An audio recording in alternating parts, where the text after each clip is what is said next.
Companheiros servidores, companheiras servidoras, tudo bem? De Santos, do Guarujá e demais cidades da Baixada Santista, William Ribeiro, sou eu, em mais um Sindeste TV especial, falando sobre os desdobramentos das PECs, né? A 32 e a 186, que aí solapam, né? Elas estão aí incomodando e chamando muita atenção de toda a categoria, de todo o universo de servidores, né, do funcionalismo público, dos servidores e das servidoras, e, obviamente, das lideranças sindicais que se coadunam, né, que representam toda essa massa de trabalhadores e trabalhadoras em Santos, no Guarujá, na Praia Grande, São Vicente e demais cidades da Baixada Santista. Para falar sobre os impactos dessa PEC, hoje nós vamos bater um papo com o presidente do Sindiserv do Guarujá, o nosso companheiro Zoel Siqueira. Tudo bem, Zoel? Tudo bem, William? Apesar de todo esse momento aí de pandemia e momento também de combate ao serviço público, está tudo bem aqui. Nós vamos tentar aqui esclarecer aos nossos amigos e amigas a dificuldade que vai ser combater essas PECs aí, como você já muito bem colocou. Sem dúvida, são PECs bem desafiadoras e elas começaram lá, essa imbricação de PECs começou com a 173, aí ganhou fermento com a 186, agora tem a 32, enfim, são todas elas, tem um significado. A proposta desse desgoverno federal em prejudicar todos nós servidores que estamos na linha de frente, lutando para garantir o bom funcionamento das cidades, dos seus departamentos, das suas estruturas, né? E dos munícipes, dos cidadãos, aqueles que pagam os impostos, porque a reboque é isso, né? Então, Zoel, eu queria que você falasse com muita propriedade sobre os impactos nocivos dessas PECs, o que a gente pode observar a médio e longo prazo, né? Falasse um pouquinho também de como que está a negociação, como que está a questão do rebatimento da 173 na negociação na tua base no Guarujá, enfim, são questões que estão na órbita do dia, a gente precisa aí fazer esses esclarecimentos. Mas antes, Josuel, de passar a palavra para você, eu quero dizer para todos que essa entrevista é mais uma da série especial que nós estamos fazendo com os presidentes da região. Nós falamos ontem com o presidente da Praia Grande, do Sindicato dos Trabalhadores Municipais de Praia Grande, o Adriano Pichoxó, fez um bate-papo muito bacana conosco. Hoje é o Zoel, né, que estará conosco aqui falando.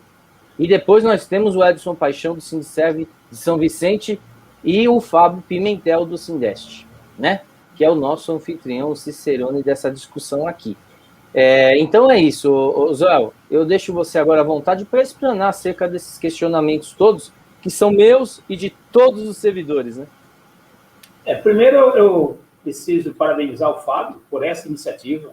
Na semana passada, você fez um trabalho muito positivo, William, que colocou todos os presidentes do sindicato para falar um pouquinho sobre essas PECs, e agora, de maneira bastante positiva, está fazendo esse bate-papo individual, até porque, na realidade, essas PECs vão atingir, ou melhor, já estão atingindo todos os servidores públicos do Brasil, mas em cada município existem as suas particularidades. É interessante Sim. Isso que vocês estão fazendo, por isso que eu preciso, antes de mais nada, parabenizar o Fábio, nosso companheiro, presidente do Sindiserv aí de Santos, que está fazendo um excelente trabalho, com o objetivo de esclarecer esse caos, essa perseguição. Eu fico imaginando, William, como é que ou de onde sai da cabeça das pessoas, desses grupos que estão nos administrando em nível federal, tanta raiva do serviço público. Se agora nós estamos percebendo, no meio de uma pandemia, ou seja, na fase mais mortífera dessa pandemia, as pessoas parabenizando o SUS, que é o Sistema Único de Saúde, que é formado por servidores públicos da saúde.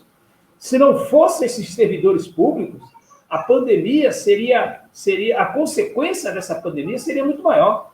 E mesmo assim, William, meus amigos e amigas que estão nos acompanhando, ainda tem uma ousadia desse governo federal em criticar o serviço público, em acabar com o serviço público, em desvalorizar o serviço público. Porque a PEC 173, que hoje não é mais PEC, já é uma lei federal, para vocês terem uma ideia, esse ano nenhum servidor público terá aumento salarial. Nenhum servidor público terá aumento salarial. Além disso, nenhum servidor público terá suas promoções. Ou seja, dependendo da característica de cada município, você tem os seus planos de cargos, carreiras e salários. Aqui no município do Guarujá, por exemplo, os enfermeiros, os técnicos de enfermagem, que completaram tempo para quinquênio e sexta parte, desde maio do ano passado até 31 de dezembro desse ano, eles não estão sendo beneficiados por isso. A nossa Guarda Municipal, que foi criado no ano de 2000, em 2020, completaram 20 anos de existência. Claro. Se durante esses 20 anos, esse guarda municipal não teve advertência, não teve falta, não foi suspenso, ele tem direito a receber quarto quinquênio e a sexta parte. Essa lei federal congelou esse benefício. Ou seja, aquele servidor que teria um ganho salarial, ele está suspenso. E, pasmem, eles queriam propor isso por mais 3 anos. Essa PEC 186, que já foi aprovada, na realidade, eles queriam prorrogar por mais 3 anos, que nenhum servidor público tivesse 1 centavo de aumento e também as promoções foram suspensas por 3 anos. Por que esse governo federal acha que o culpado do caos no Brasil é o servidor público? Sabe por quê, meu amigo? Sabe por quê, William? Eles acham isso porque eles querem entregar isso para a iniciativa privada. E como eu falei, mais uma vez, cada município tem uma particularidade. Aqui no município do Guarujá, a empresa que administra a saúde sofreu intervenção. Sabe por que sofreu intervenção? Porque não estão pagando os benefícios trabalhistas para os seus funcionários. É isso que o governo federal quer?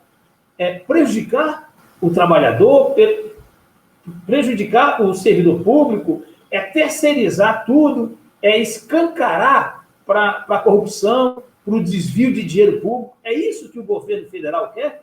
Eu acredito, meu amigo William, que é exatamente isso que quer. Mas os sindicatos precisam se unir. Nós precisamos somar esforços, porque nós temos que mostrar para a sociedade que essa mudança, essa proposta, tanto a Lei 173, quanto a PEC 186, que já foi aprovada, e a futura reforma administrativa, o que eles querem é enfraquecer o servidor público. Eles querem que o serviço público volte a ser o que era antes da Constituição de 88. Sim. E passe a terceirizar, a passar isso tudo para a iniciativa privada. Eu não tenho dúvida disso. Eu assino embaixo, viu, Oswaldo? Eu acho que é um processo absurdo de desmonte da estrutura que foi conquistada desde 88, né? Com muito trabalho do conjunto de sindicatos, com a unidade dos trabalhadores, e é um processo de desmonte que o movimento sindical, eu queria pegar na esteira, vou falar um pouquinho mais de sindicalismo aí, de que forma que a gente, Oswaldo, pode se irmanar, trabalhar as estratégias em conjunto, por exemplo. E lembrando, aproveitar o ensejo, lembrar a todos que essa conversa que nós estamos fazendo, essa série de conversas especiais, ela vem na esteira da forma como bem colocou o Zoel, a partir da ideia da última live, que nós fizemos, a live do servidor, que nós falamos sobre o mesmo assunto, mas com os 4 juntos, né? O Fábio Pimentel, o Zoel, o Pichochó e o Edson, todos juntos na live. Nós fizemos um grande debate, foi muito profuso, com a participação efetiva de todos. Daí surgiu a ideia, evidentemente, de nós fazermos pelo Sindes TV, a ideia das entrevistas especiais. Mas voltando, Zoel, ao nosso punch aqui, voltando à questão do nosso métier, do movimento sindical. O que você acha que a gente pode fazer? Porque, por exemplo, você já sugeriu, e eu gostaria que você falasse um pouquinho mais daquela carta, da construção daquela carta aberta em conjunto para mostrar para a sociedade os problemas da categoria, o rebatimento negativo para a população, enfim, um passo à frente. mas outras, na tua avaliação, com a tua experiência, o que a gente pode fazer para, pelo movimento sindical, sim, potencializar esse protagonismo e a gente batalhar para combater esse governo, esse desgoverno que tenta sucatear o que foi conquistado com tanto esforço, né? Olha, William, primeiro a questão da nossa carta, eu preciso esclarecer aqui, claro. Porque nós temos que mostrar para a sociedade que essa reforma administrativa proposta para o governo Bolsonaro, eles não vão somente prejudicar o servidor público em si, eles vão prejudicar mais de 80% da população brasileira que depende diretamente do serviço público.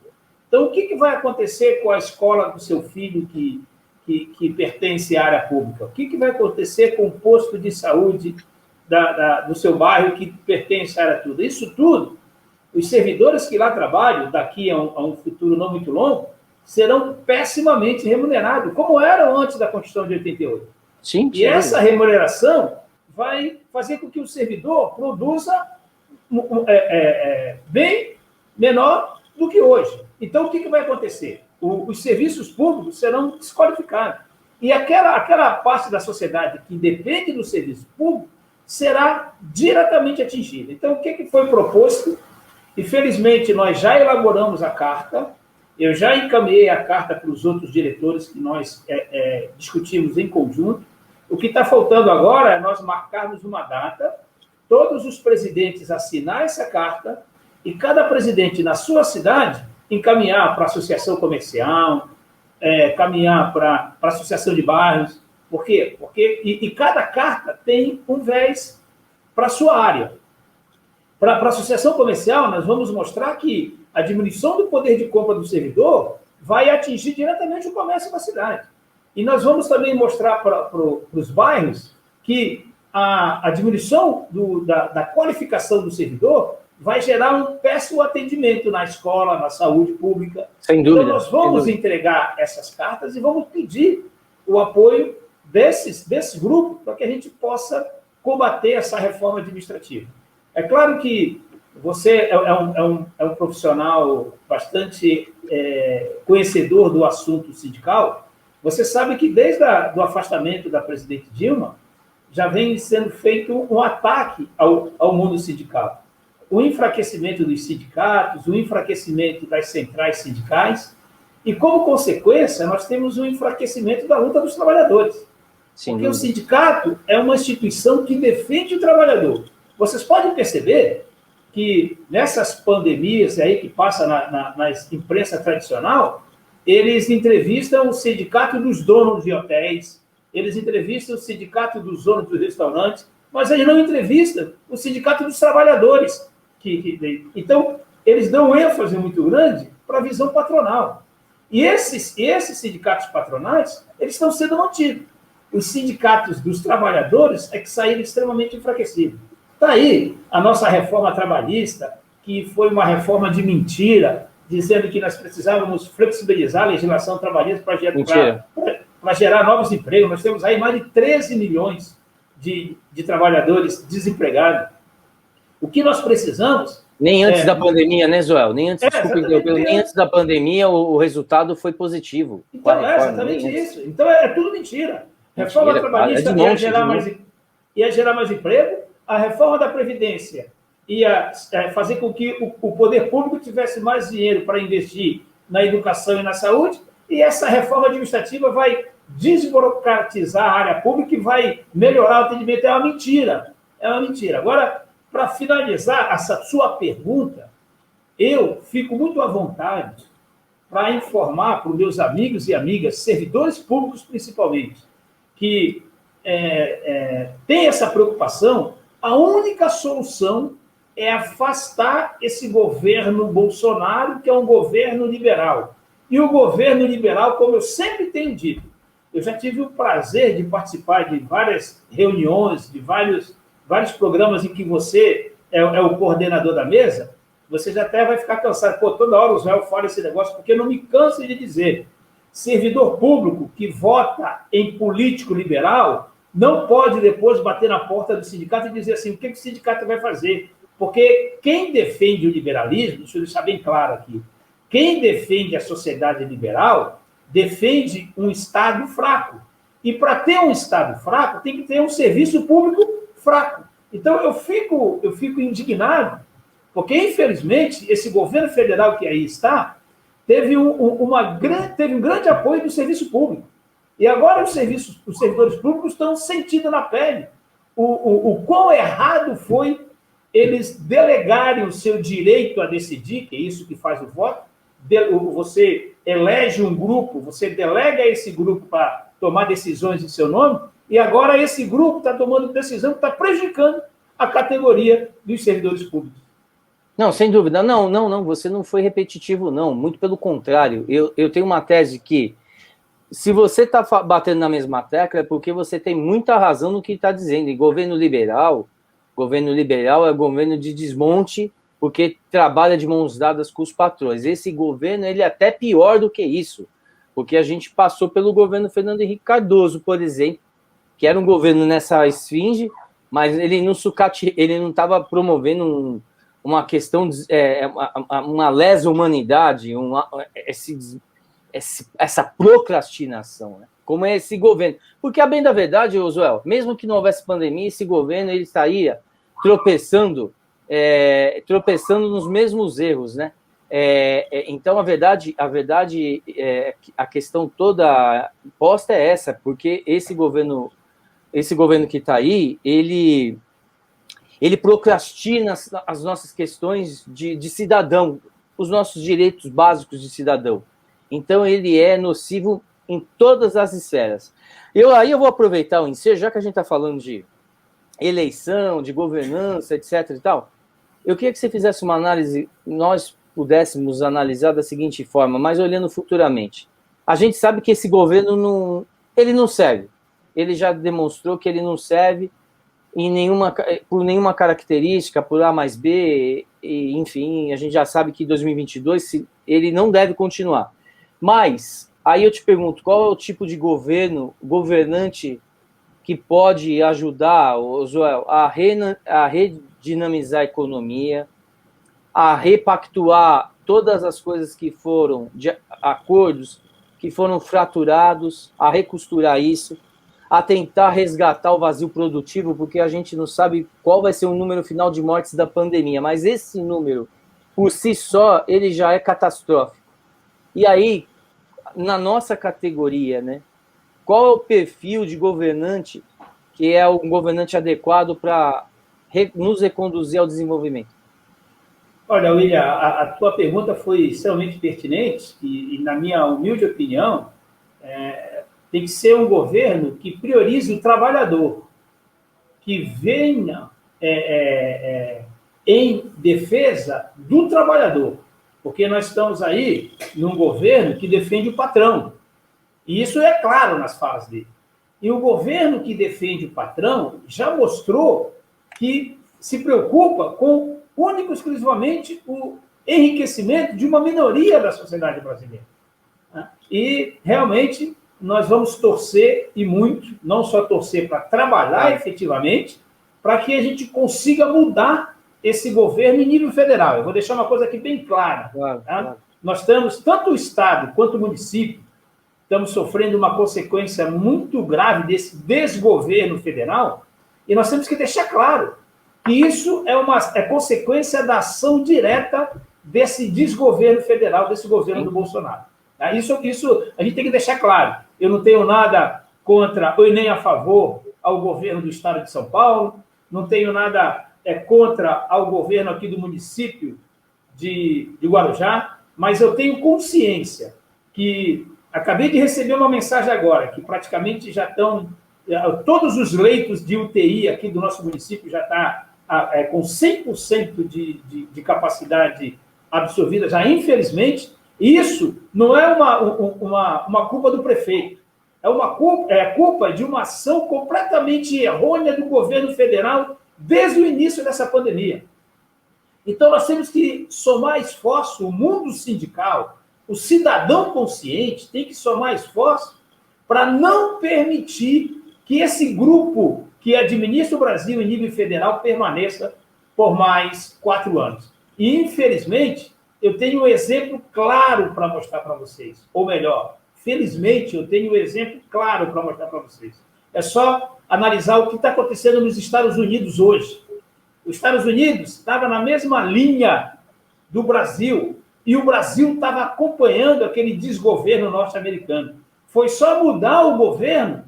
Hoje, os Estados Unidos vacinam mais de 1 milhão de pessoas por dia. Eles já adquiriram 3 gotas de vacina para cada cidadão. E aqui no Brasil, infelizmente, em muitos municípios e em muitas cidades, nós tivemos a obstrução da vacinação porque acabou a vacina. Porque esse governo federal não comprou vacina. Isso é um descuido com a saúde do povo brasileiro. Então, por isso, William, meus amigos e amigas que estão nos acompanhando, nós temos que ter coragem e dizer com muita transparência, com olhos nos olhos, que nós temos que tirar esse governo federal que aí está. Porque ele é o grande culpado disso tudo. Tanto é que na próxima segunda-feira nós vamos ter uma reunião. Eu fui convocado pelo secretário de governo, mas, infelizmente, em relação à pandemia, o secretário falou que só o presidente é que pode comparecer nessa reunião, para não ter uma assembleia, uma reunião com muitas pessoas, para que a gente possa iniciar as nossas tratativas em relação às nossas solicitações do ano de 2021. Mas, por uma determinação do governo federal, estão suspensos todos os aumentos salariais do servidor público. Então, não adianta eu chegar aqui na terça-feira e mostrar para os servidores que o prefeito não deu aumento e a pessoa, então vamos fazer uma greve porque o prefeito não tem culpa, o governador não tem culpa. É uma lei federal que proíbe os prefeitos de dar ganho emergencial, ou melhor, ganho real de salário. Então, o que nós temos que discutir? Nós temos que discutir que nós temos que afastar, então, essas pessoas que estão elaborando essas leis em nível federal, que está acabando, que está destruindo com o serviço público no nosso país. Não, sem dúvida, sem dúvida, sem dúvida. É preciso que as entidades se emanem, né, para reverter esse cenário. E, Joel, Estados Unidos e Brasil, você fez um desenho clássico aí, que, assim, o governo negacionista levou os americanos, estava levando os americanos à bancarrota. Assumiu Joe Biden, debocharam do trabalho. Então, os Estados Unidos era assim, 5 mil mortes na média diária, 5 mil mortes. Hoje, eles têm menos de 1.000 mortes. O Brasil está passando os 2.000. Então, é questão de gestão. A gente aprendeu a entender. E o Joe Biden deu uma entrevista para a nação segunda-feira dizendo que vai imunizar todos os americanos até maio. Até maio. São 500 milhões de americanos. Eles têm uma população mais que o dobro da nossa, se não me falha a memória. Então, quer dizer, é questão de gestão, é questão de respeito. Injetou $1 trilhão para socorrer a economia, todos os setores. $1 trilhão. Então, a forma de enxergar, a forma de se organizar em torno do que é bom para uma sociedade, um bem-estar social, passa muito distante de um gestor para outro. Essa é a grande verdade, né, Zó? Infelizmente. Se você me permitir, William, eu só vou fazer uma correção. São mais de 300 milhões de habitantes dos Estados Unidos. Não chegam a 500 milhões. São mais de 300 milhões. Então desculpa o meu erro. Mas você muito bem colocou que os Estados Unidos é o maior exemplo de um país liberal do mundo. E um país liberal investiu quanto que você falou aí na economia? Ou seja, $1 trilhão. Ele pegou dinheiro público, um país liberal, pegou o dinheiro público e investiu, porque sabe que aquele dinheiro vai retornar para os cofres do Mas vai governo. Retornar em forma de serviço, em forma de consumo. O básico, volta na ponta, né? Sim. E aqui, os Paulos Guedes da vida acham que você não tem que dar dinheiro para a população consumir. Eu não vou falar, eu não vou explicar, porque eu confesso para vocês que eu não sou o maior conhecedor do assunto. mas eu vou fazer o papel de professor, até porque eu sou professor. Eu vou instigar em você, meu amigo e minha amiga que estão nos acompanhando, e você também, William, Claro. A se aprofundar sobre a dívida pública. Claro. Como funciona a dívida pública aqui no Brasil? Aí você vai entender por que o Paulo Guedes não quer investir dinheiro público na nossa economia. Porque ele pega esse dinheiro para fazer outras coisas, que são essas pessoas Sim. que colocam e que mantêm ele lá. Por isso que eu aqui, como profissional da área de ciências sociais, citei o que foi feito nos Estados Unidos.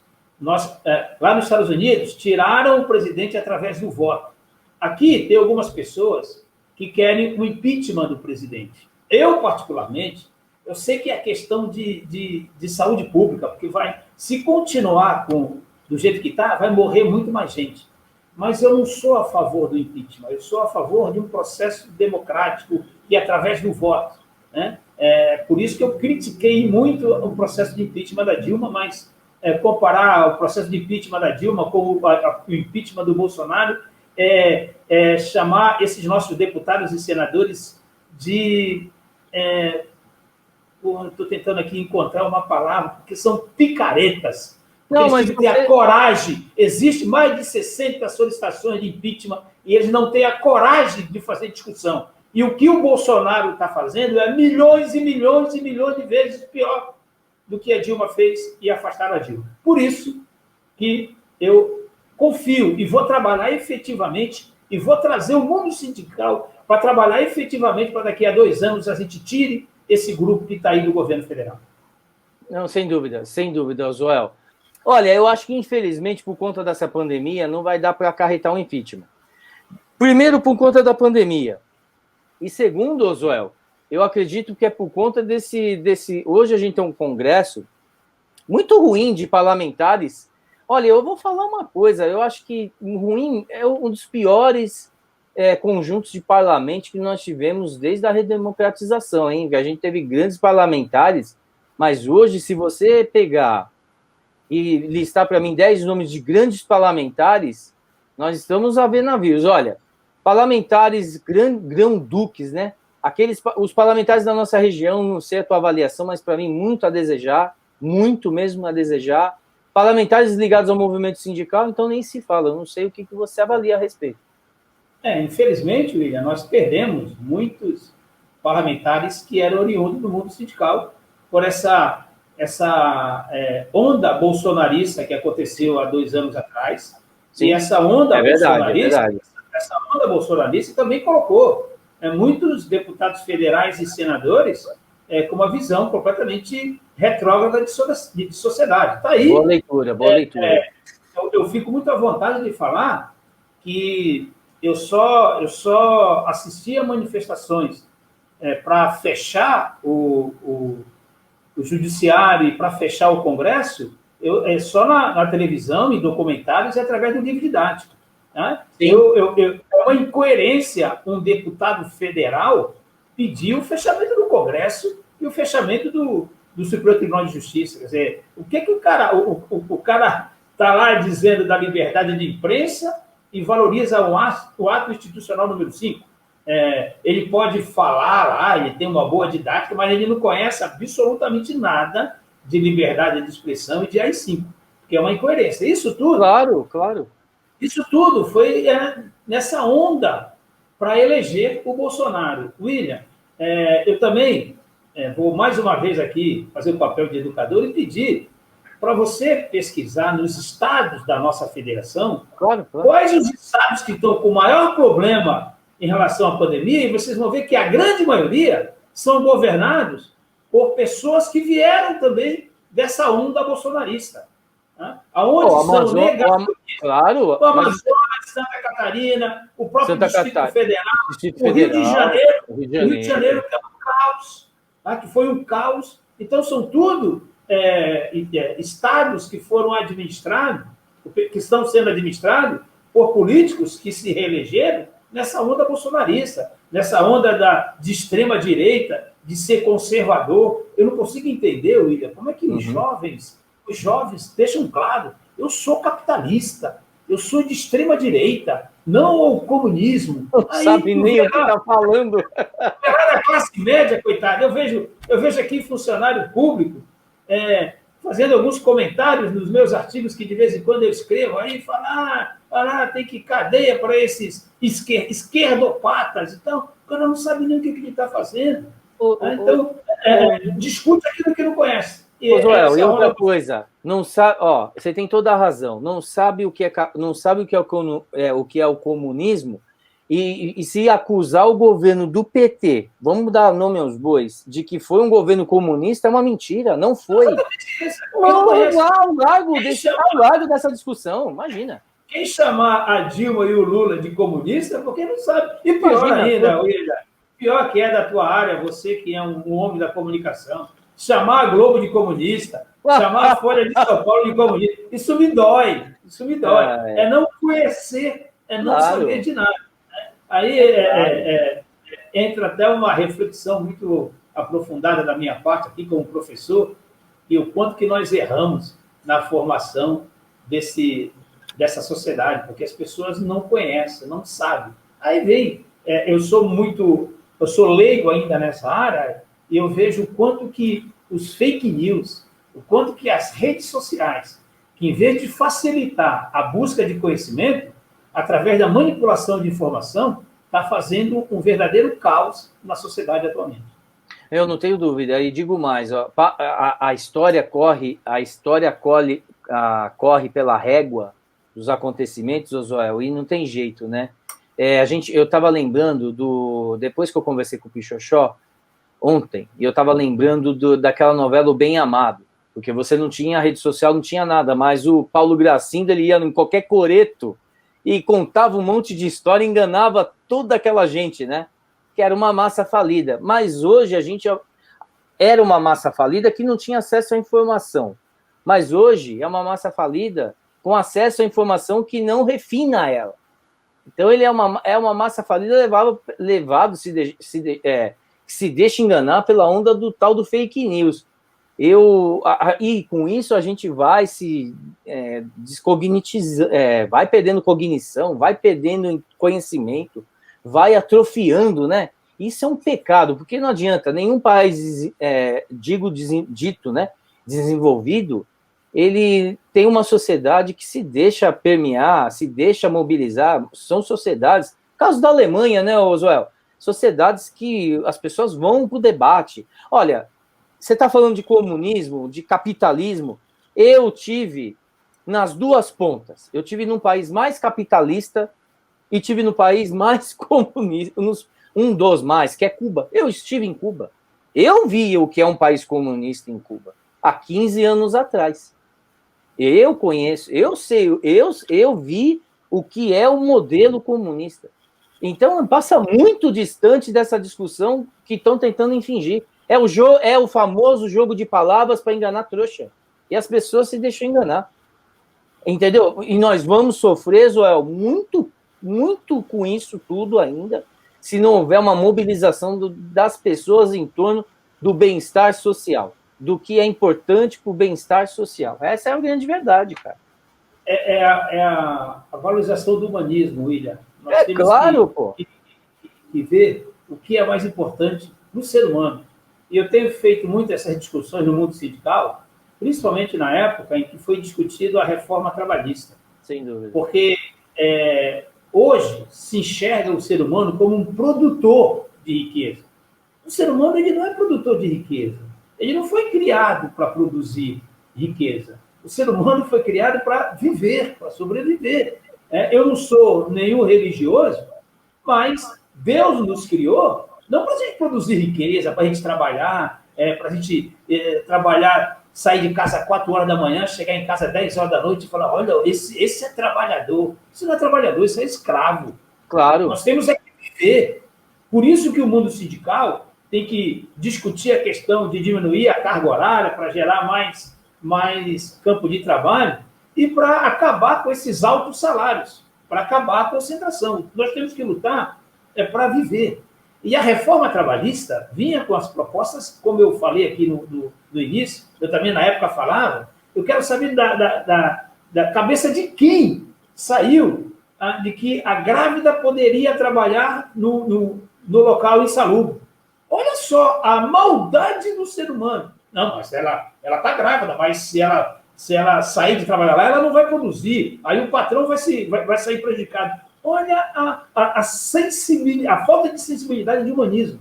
Né? Teve que o Superior Tribunal de Justiça, lá, o STF, que teve que proibir a gestante de trabalhar em local insalubre, porque a reforma trabalhista, não, a servidora grávida vai poder sim trabalhar. A reforma a reforma trabalhista é um escárnio, né, humanitário, né? Vamos falar a verdade, né?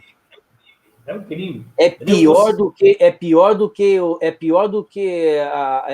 que os bunkers da Revolução Industrial, né, cara? É um escárnio, né, cara? É um escárnio. São os conservadores, são os capitalistas que propõem isso daí. É uma desumanidade. Né? Mas, infelizmente, William, foram aprovadas, né? Foram aprovadas. Aí está aí. Eu vou falar uma coisa, eu vou dar um exemplo aqui. Ontem, eu passei por frente do McDonald's, certo, e vi a quantidade de bicicletas e motos que estavam em frente do McDonald's para fazer, sabe o quê? Para fazer entrega. Nossa. Aí sabe o que faz? Esses funcionários que estão ali, que não recebem 13º, não tem amparo na legislação nenhuma, sabe o que eles são? Eles são empreendedores individuais. Que bonito, né? Que coisa bonita. Mas nos países mais desenvolvidos do mundo, isso não existe. Isso é proibido. Isso não existe. E aqui no Brasil, como consequência da reforma trabalhista, criou aí esses trabalhadores que estão à margem da legislação trabalhista. Esse pessoal de bicicleta e de moto, se sofrer um acidente, eles não vão ter amparo legal nenhuma para a sua recuperação. Isso é um crime. Exatamente. Aliás, a discussão nas câmaras municipais aí pelo país afora, tem discussão no Congresso, tem discussão, não tem nada para... que tem que dar legislação para isso, isso é quadro exploratório. Teve uma analista, uma analista coreana, depois eu vou lembrar o nome, não estou lembrado agora, eu vi faz 1h30 atrás, isso aí, não é o país... Ainda mais porque é coreana, para lembrar o nome coreano não deve ser fácil não, né, William? Eu já não sou muito bom para lembrar nomes, viu, João? Mas ela colocou uma questão que nós nos sentimos, nós hoje estamos nos sentindo satisfeitos em ser explorados. Antigamente a gente era alienado, agora a gente sabe que é, e concorda e gosta. Olha que loucura. Isso aí é uma arma da sociedade liberal, da sociedade capitalista, né?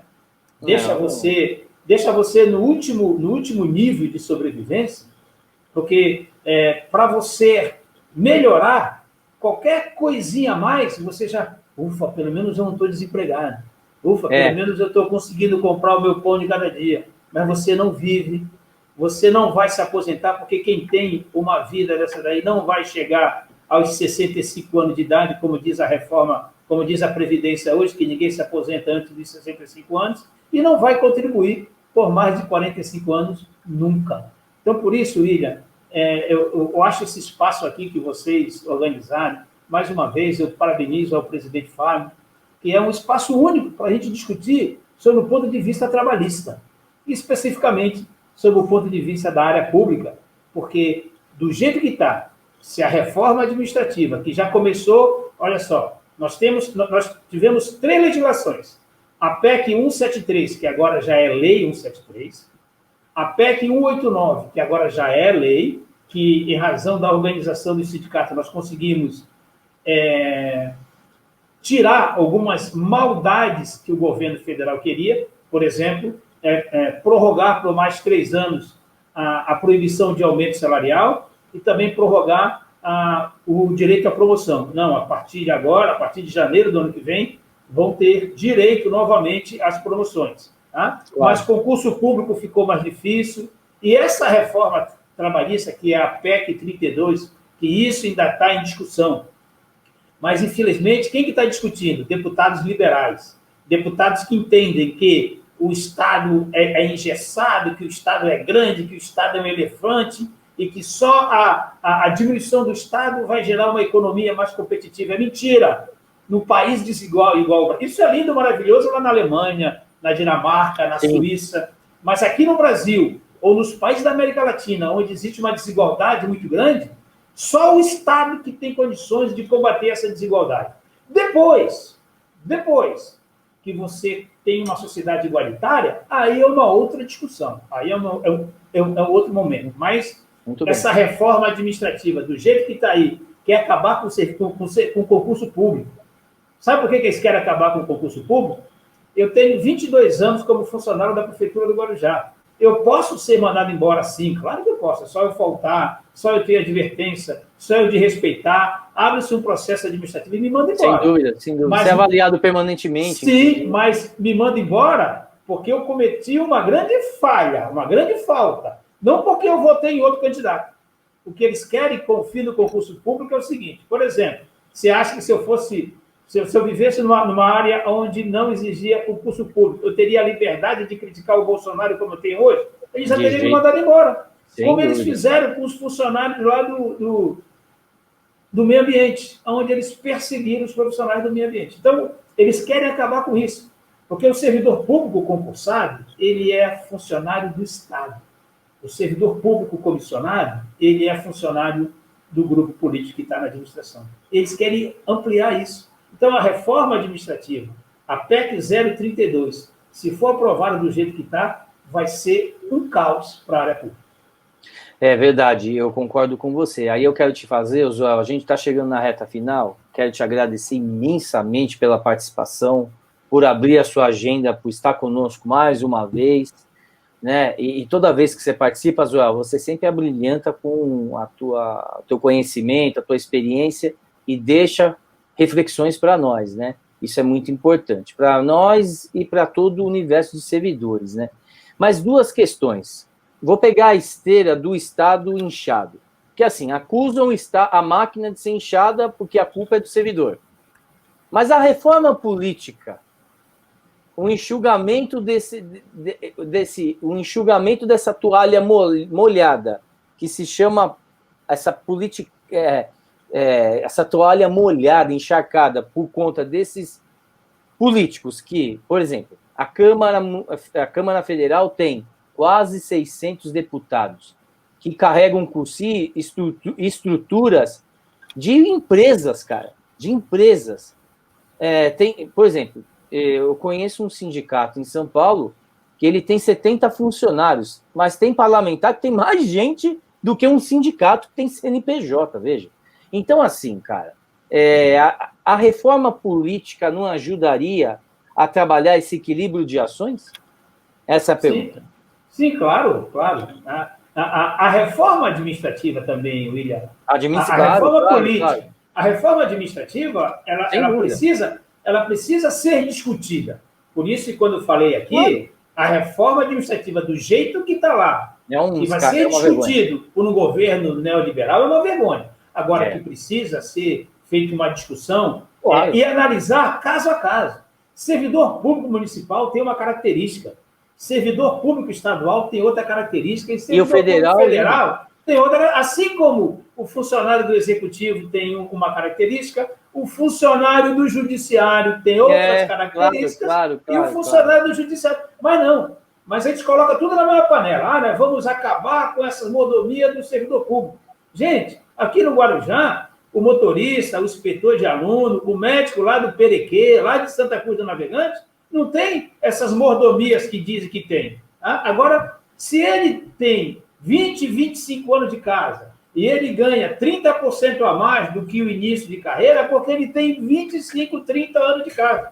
E nesses 25, 30 anos de casa, eu quero deixar uma coisa aqui bem clara, quando ele recebe quinquênio e sexta parte, como eu já falei no começo, ele não teve advertência, ele não faltou, ele não desrespeitou, ele trabalha direitinho. Tá? Então, tem toda uma questão para ser discutida. E do jeito que está lá, vai ser um caos. É isso que eu tenho feito. Eu tenho pedido a oportunidade, não só eu, desculpa, todos os presidentes do sindicato aqui da nossa região, inclusive o Pichachó, o Fábio, o Edson, a presidente do Sindicato de Mongaguá também. Nós temos frequentemente visitando as câmaras municipais, pedindo apoio, pedindo exatamente isso. Discutir. Nós temos que discutir, né, a reforma administrativa. Não aceitar do jeito que está lá. Agora, se trouxer para a sociedade, fazer uma discussão, analisar as particularidades, é claro, tudo na vida passa por transformações. Tudo na vida muda. E a gestão pública também tem que mudar. Mas para mudar, não precisa acabar. E o que eles querem é acabar com a área pública. Bom, Joel, você colocou aqui uma coisa muito clara. Assertivamente, se essa reforma administrativa passar do jeito que está aqui, ela significa uma terra arrasada. Vai se criar muitas dificuldades. Aí eu te pergunto, como que, além dessa unidade, como deve fazer, o que você acha na tua avaliação, quais os caminhos para reverter esse cenário na mobilização junto aos servidores, nas discussões com os departamentos jurídicos que devem estar com a cuca quente, né? Preocupados, porque são aí discussões de entradas de ações, montagens de peça. O que deve ser feito? Qual que é o caminho na tua avaliação para poder, equalizar o debate no primeiro ponto, para depois a gente mudar e fazer, a gente entende que a discussão administrativa, no ponto final, ela é justa assim, nessa linha.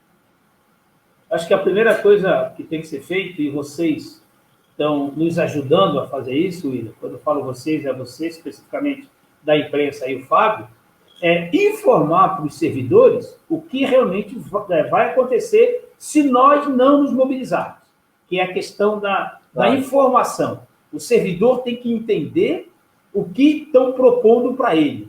Isso, todos nós aqui, diretores do sindicato, estamos propondo isso, estamos discutindo isso. E nós estamos usando todos os meios de comunicação para fazer isso. E outra questão que também está sendo bastante discutida é chamar a participação dos deputados da nossa região, para que eles entendam o que está sendo discutido, para que eles possam, naquilo que a gente entende que vai prejudicar, eles possam propor mudanças. E aquilo que nós entendemos que não, que realmente precisa fazer algumas alterações, já que desde 1988 não é feito isso, beleza. Mas nós vamos acompanhar e nós vamos fiscalizar a participação dos deputados federais aqui da nossa região, como nós fizemos na reforma trabalhista. E, William, quero deixar só aqui um recado.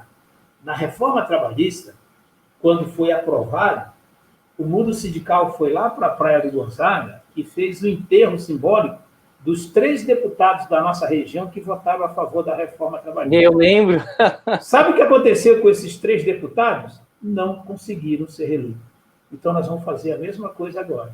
Os deputados federais da nossa região, nós vamos acompanhar. Se votar contra o trabalhador, nós vamos cobrar depois, no processo eleitoral lá na frente. Não, mano, sem dúvida, não tem choro nem vela para ninguém.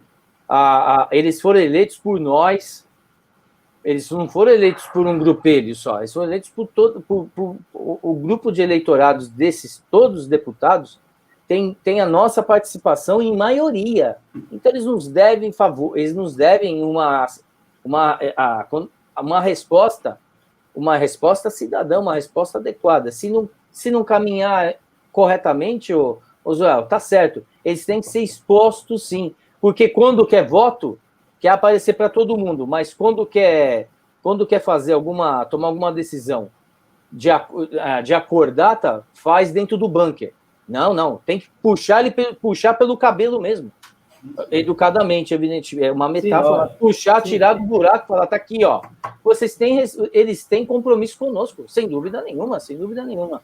Bom, Joel, para finalizar, eu quero que você deixe um recado para os servidores, em especial os servidores da tua cidade, do Guarujá, que te acompanham.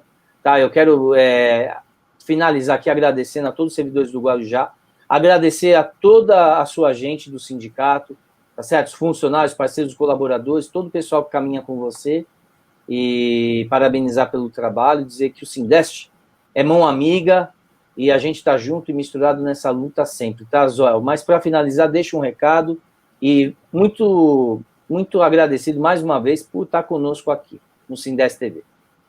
William, eu mais uma vez que agradeço isso e fico muito feliz dessa tua colocação do Sindeste é um mão amigo aqui para o Sindiceb do Guarujá. Eu também sempre pensei nisso, tenho respeito muito grande pelo Fábio, assim como tenho respeito muito grande pelo Edson de São Vicente, respeito muito grande pelo Pichochó de Praia Grande, e acredito que a união dos sindicatos da área pública municipal aqui é extremamente importante nesse momento muito difícil que nós estamos passando.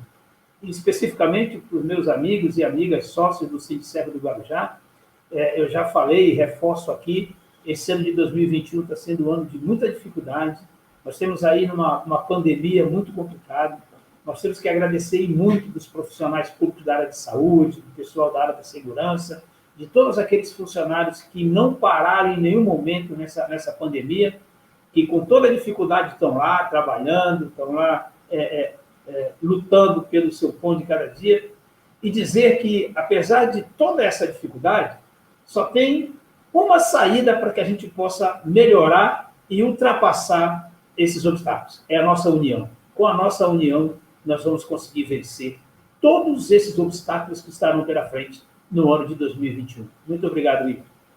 Beleza, Joel, obrigado você mais uma vez. E, pessoal, servidores, espero que vocês tenham aproveitado esse bate-papo bacana com o Joel, que é o presidente do Sindiceb do Guarujá. Então, repetindo aqui, reiterando, é uma série de entrevistas especiais. Ontem foi com o nosso companheiro Adriano Pichochó, presidente do Sindicato dos Trabalhadores Municipais de Praia Grande. Hoje, o Joel Siqueira, Sindiceb do Guarujá, conosco. Amanhã é o Edson Paixão, do Sindiceb de São Vicente, e depois Fábio Pimentel, do Sindeste, para a gente fechar essa série de entrevistas sobre os desdobramentos das PECs 32 e 86. Mas, na verdade, né, Joel, já extrapolamos aqui, porque a gente tem falado de várias coisas, né? Porque não adianta, política, movimento sindical, luta, mobilização, estão intimamente ligados, intrínsecos, questões sociais, né? Estão conjuntura, elas estão intrínsecas nessas discussões, né? A gente não corre em paralelo de jeito nenhum, né? É exatamente isso. Não dá para a gente... Até porque nós vivemos na polis, nós vivemos na cidade. E quem vive na cidade faz política. Exatamente. Então é isso, pessoal. Vocês vão assistir essa entrevista especial com o Joel nos nossos canais oficiais. Então, no Facebook, no YouTube, tá? Sindeste TV, canal Sindeste TV, no nosso site, enfim, em todos os canais. Vocês podem acompanhar esse bate-papo muito especial com o presidente do Sindiceb do Guarujá, Joel Siqueira. Joel, muito obrigado. Até a próxima Unidade na Luta, viu? Beleza, obrigado. Até mais, pessoal. Valeu, tchau!